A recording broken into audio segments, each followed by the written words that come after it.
Cette vidéo est une présentation de la boutique Somerset et Café Shop.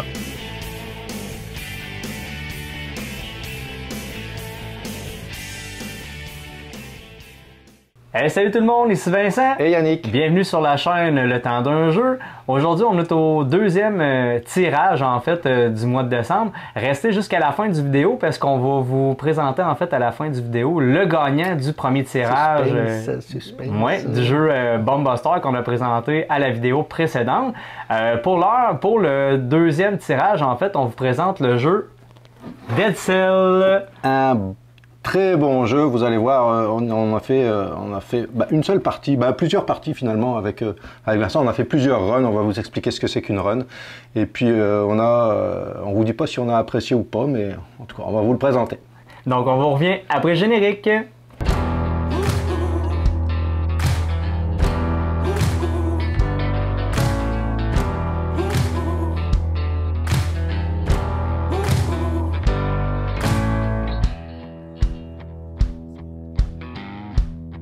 Alors, le jeu qu'on vous présente, en fait, c'est Dead Cell. Donc, Dead Cell, c'est un jeu roguelike. En fait, je sais que Dead Cell, c'est un jeu vidéo à la base qu'ils ont mis en jeu de société. Je ne connais pas le jeu vidéo. Donc, nous, on va vous présenter là, grossièrement les règles de Dead Cell. Donc, c'est un jeu de 1 à 4 joueurs pour une durée de 45 minutes. Donc, Dead Cell, en fait, on incarne un prisonnier, en fait, qu'on doit s'évader à travers plusieurs niveaux. Et dans ce jeu-là, oui, on meurt. On meurt et on recommence. Beaucoup.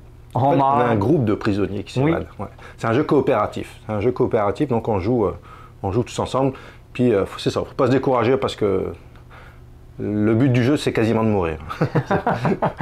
Donc, on avance dans un tableau de prison. On sait qu'on a différents segments, des chemins qu'on doit prendre, où on va avoir certaines rencontres. Soit qu'on peut gagner des trésors, des items, ou soit on va devoir faire des rencontres où on doit éliminer des ennemis à travers plusieurs manches. Donc non, on ne sait pas en fait qu'est-ce qu'on retrouve au début. Il y a des ennemis qu'on dit standard, puis des ennemis élites qui sont beaucoup plus durs à détruire.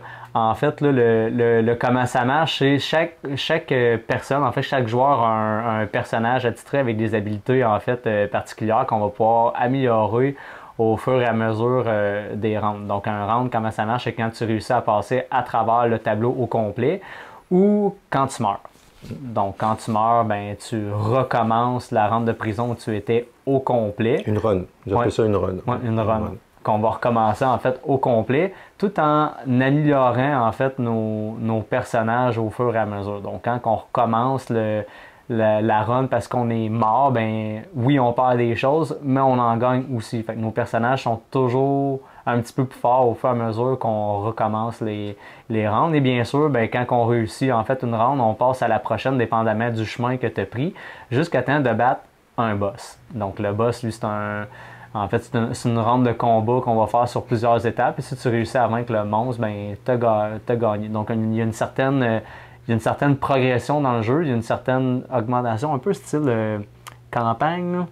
Oui, campagne, mais veut pas, une fois qu'on a fait une progression, donc c'est sûr c'est le fun de jouer toujours avec les mêmes joueurs parce qu'on connaît le jeu, tout ça, mais rien n'empêche d'avoir passé un biome, puisque en fait un tableau qu'on va avoir passé, ça s'appelle un biome. Donc on arrive à la fin du biome, on change de biome, donc on change de plateau.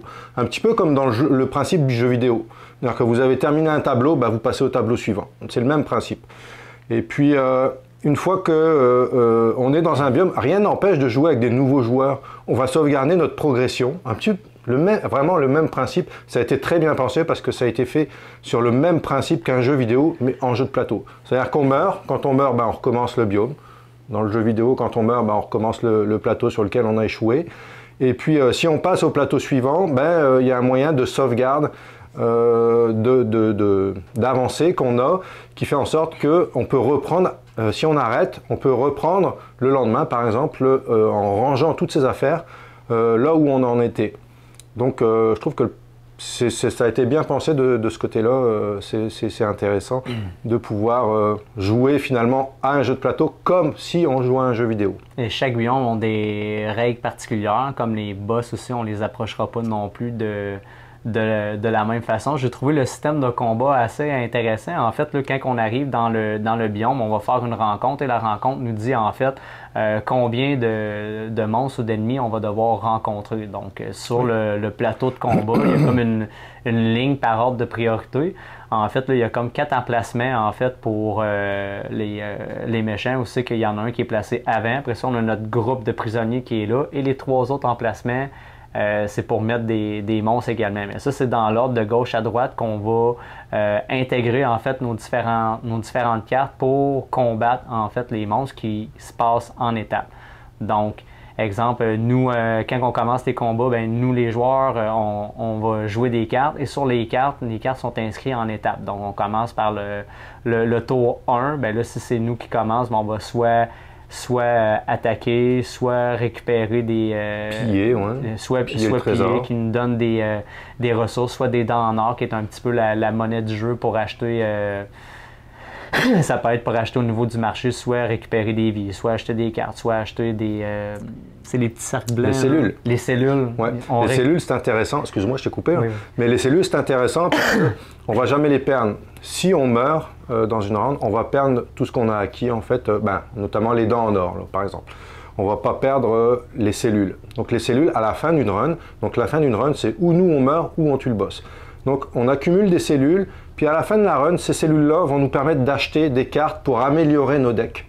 Donc c'est ça la progression aussi. C'est-à-dire que si on meurt, on a toujours possibilité de s'améliorer, toujours comme même principe d'un jeu vidéo, à force de jouer, tu t'améliores. Donc d'améliorer notre deck et puis d'être plus fort quand on va revenir sur la run suivante. Mais c'est quand même assez... dans la progression, on a fait quelques parties, c'est quand même long la progression avant d'avoir un deck qui a quand même de l'allure. Mais j'ai bien aimé le système de combat. Tu es un peu victime, mettons, de la pige que tu as, mais au final, la façon que tu vas placer tes cartes, agencer tes choses à travers les tours, ça se passe quand même bien. Sur les cartes, là, on a indiqué, soit tu peux attaquer, soit tu peux mettre... choisir une amélioration. Une amélioration. Fait, sur ton plateau de joueur, tu as des améliorations qui te donnent des habiletés pour t'aider durant tes combats, et il y a des cartes qui te demandent d'avoir des cartes d'amélioration pour pouvoir les utiliser également.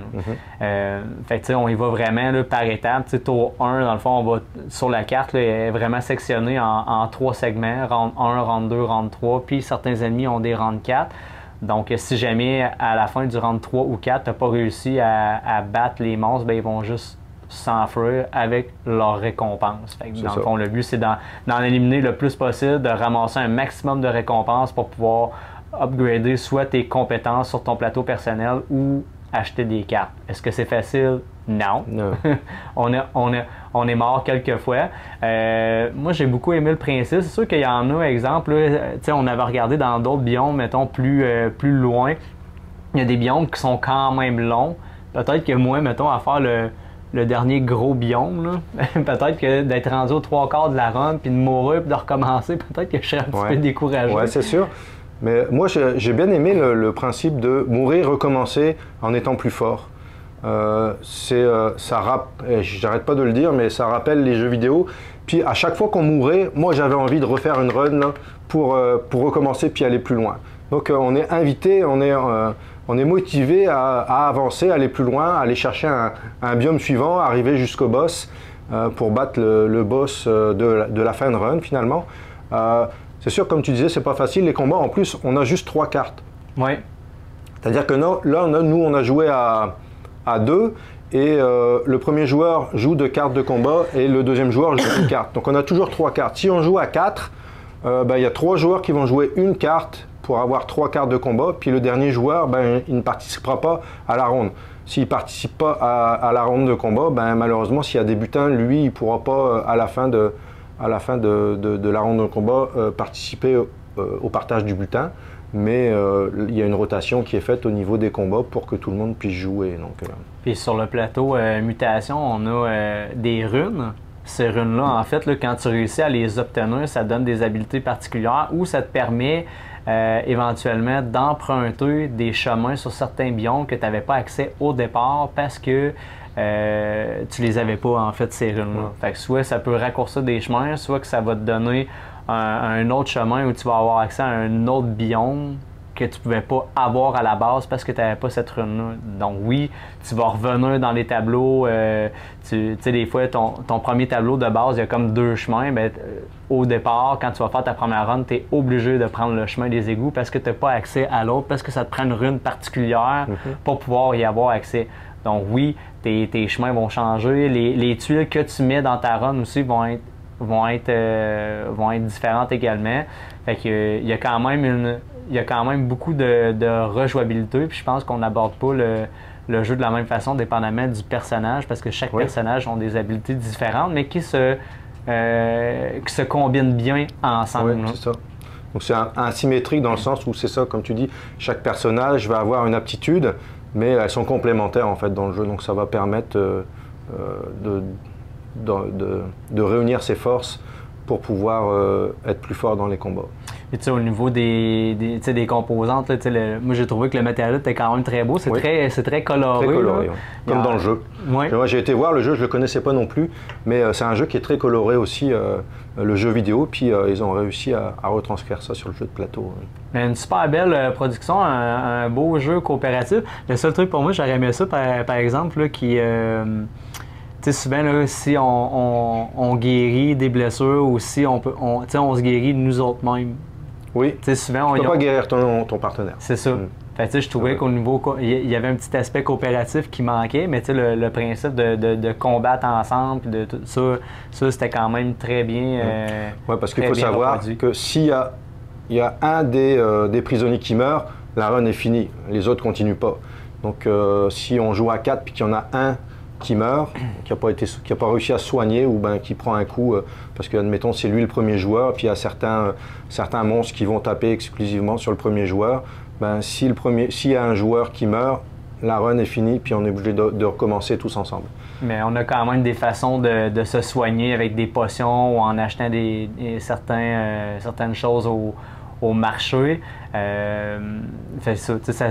Oui, c'est difficile, mais tu as quand même une façon de te soigner, tu as une façon aussi de te protéger en mettant des boucliers sur ton personnage qui te permet, quand tu l'enlèves, de bloquer en fait un dommage. Mais ce que tu es capable de faire, ben, tes ennemis aussi sont capables de le faire. Oui. Il y a certains ennemis, quand tu es dans ta run de combat, il y a certains ennemis que tu vas prioriser, pas nécessairement à cause des points de vie qu'ils ont, ça va être des fois à cause de la récompense ou à cause de l'effet pas le fun en fait qu'ils vont faire sur toi, ou on a vu exemple là, dans des bonhommes qui, si lui on l'éliminait pas, ben au tour 2, s'il se rendait au tour 2 de combat, ben il donnait des boucliers à son voisin de gauche et à son voisin de droite, ben t'as pas nécessairement envie qu'il les donne ces boucliers-là. Fait que tu as des priorités à mettre sur certains bonhommes que tu veux éliminer parce que sinon tu passeras pas au travers la run. Donc oui, faut que tu réfléchisses. Est-ce que les combats sont compliqués? Non, mais il faut que tu réfléchisses à tes priorités où tu les mets pour être capable de comboter le tout pour sortir un maximum d'ennemis avant que la run de combat soit terminée. Hein. Quelque chose qui peut augmenter la difficulté aussi, c'est que nos cartes de combat, on a une certaine portée. C'est-à-dire qu'on peut avoir un ennemi derrière nous, puis 3 ennemis devant nous, mais certains coups qu'on peut porter, ça peut porter sur 1, 2 ou 3. Si ça porte sur 3, c'est bien, on peut aller taper sur le 3e ennemi. Mais si on a un coup qu'on donne puis qui porte sur 1, on peut taper juste sur celui de premier. Donc il faut réfléchir à son affaire pour savoir sur quelle carte on va jouer.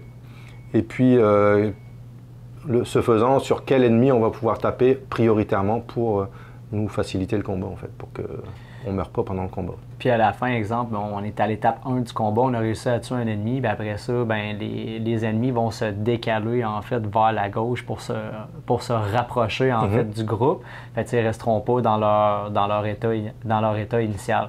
Mais bref, le jeu, est-ce qu'il est simple? Oui, il y a quand même des choses à penser. On installe le biome, on fait avancer nos prisonniers, on ramasse des trésors, il y a un autre, c'est des schémas en fait, des schémas là. Oui, les schémas, c'est comme c'est pas des trésors, mais en fait, c'est un trésor qui est représenté dessus. mais c'est des comme des artefacts. Par exemple, ça peut être une épée qui va vous aider dans les combats à frapper plus fort ou à frapper plus loin. Ces schémas-là, ils vont être mis de côté et puis on va pouvoir les inclure à la fin de la run. Si on meurt, eh ben, on va pouvoir les inclure dans notre deck. Si mettons on range notre jeu puis on veut le continuer plus tard, on va pouvoir les inclure dans notre deck d'équipement puis on va pouvoir y accéder définitivement. Mais tu sais, pour vous résumer, c'est vous prenez vos prisonniers, vous avancez dans le biome, vous faites des rencontres, vous essayez d'éliminer un maximum en fait d'éléments pour récupérer les récompenses, pour vous améliorer soit dans vos capacités, soit dans vos équipements, soit dans des cartes pour améliorer votre deck. Et on essaye de se rendre jusqu'au boss final pour clore la run. Donc nous, en tout cas, de notre côté, on a beaucoup apprécié le jeu. Vraiment très bien. Je pense que c'est la première fois là, que je jouais un jeu dans ce style-là. Mais ça a été vraiment bien représenté. Puis à réessayer à coup sûr. Puis ça donne bien parce que ce jeu-là, ben, on vous le fait tirer. Ça va être notre deuxième jeu. Et puis donc ben, ça va être comme la première vidéo de tirage qu'on a fait. Si vous voulez gagner le jeu Dead Cell, donc il faut que vous soyez abonné à la chaîne. Donc si vous n'êtes pas abonné, ben, dépêchez-vous. En bas, sur votre droite, il y a notre petit logo. En cliquant dessus, ça vous permet de vous abonner à la chaîne. Il va falloir liker la vidéo, parce que forcément, c'est une vidéo que vous allez aimer si vous voulez le jeu. Et puis, la troisième chose, c'est qu'il va falloir mettre un commentaire dans la vidéo pour pouvoir participer aussi au tirage. Et pour participer, pour mettre ce commentaire, il va falloir répondre à une question qu'on va vous donner tout de suite. Et la question est la suivante. Vincent, je te laisse faire. Comment s'appelle le propriétaire de notre commanditaire, le Somerset Boutique et Café Shop? Donc, si jamais vous ne l'avez pas dans cette vidéo-là, vous allez devoir probablement retourner dans les vidéos précédentes pour être capable de répondre à la question. Donc, je répète la question. Donc, quel est le nom du propriétaire de la boutique Somerset et Café Shop? Voilà pour Dead Cell. Le temps est venu de faire le tirage pour notre premier jeu qui était à gagner et qui est l'excellent Bomb Buster. Donc on vous revient tout de suite avec ce tirage. On va procéder au tirage avec un petit logiciel en fait sur l'ordinateur. On va lancer ça tout de suite et puis on vous met à l'écran le nom du gagnant. Et le gagnant pour Bomb Buster est Sophie. Donc Sophie, si tu reconnais ton pseudo YouTube, on va te demander de nous contacter via l'adresse courriel qui est en dessous de la vidéo et on procédera avec toi aux modalités pour ton adresse et puis l'envoi de Bomb Buster. Félicitations à toi Sophie, ouais, bravo. Félicitations, donc c'était notre premier tirage. Donc on fait juste vous rappeler après la présentation de Dead Cell de ne pas oublier de liker la vidéo, de vous abonner à la chaîne Le Temps d'un jeu et de répondre à la question en commentaire qui est le propriétaire de notre commanditaire du Somerset Boutique et Café Shop. Donc on va vous faire le tirage. On va vous annoncer le gagnant du tirage à la prochaine vidéo. Donc, c'était Vincent. Et Yannick. Et on se dit à la prochaine. Salut!